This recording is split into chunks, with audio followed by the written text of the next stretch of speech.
नमस्ते सभी भाई को। एक सवाल आया था यूपी पीसीएस 2024 के सीसेट में आया था। सवाल ये था कि एक वृत्त में यदि त्रिज्या दुगनी कर दी जाए तो क्षेत्रफल पर क्या प्रभाव पड़ेगा। कोई वृत्त है, उसकी कह रहा है त्रिज्या दुगनी कर दी जाए तो फिर क्षेत्रफल पर क्या प्रभाव पड़ेगा।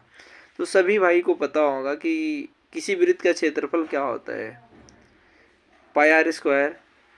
यदि यदि आप त्रिज्या को दुगना कर रहे हैं, मतलब 2r कर रहे हैं, तो पाई आर स्क्वायर है, ठीक।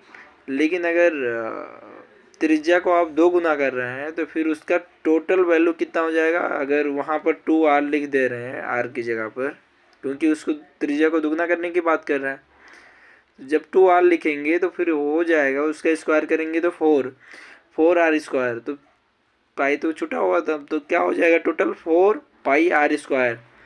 तो यहाँ जो सवाल पूछ रहा था कि त्रिज्या को यदि दुगना कर दिया जाता है तो फिर उसका क्षेत्रफल क्या हो जाएगा, 4 गुना बढ़ जाएगा।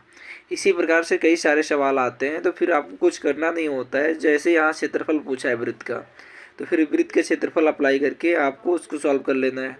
यदि कहीं आयतन पूछ लेता है या यदि कहीं पृष्ठीय क्षेत्रफल पूछ लेते हैं, तो जो भी पूछेगा उसका क्षेत्रफल अप्लाई करके आपको वहाँ पर रख देना पड़ेगा।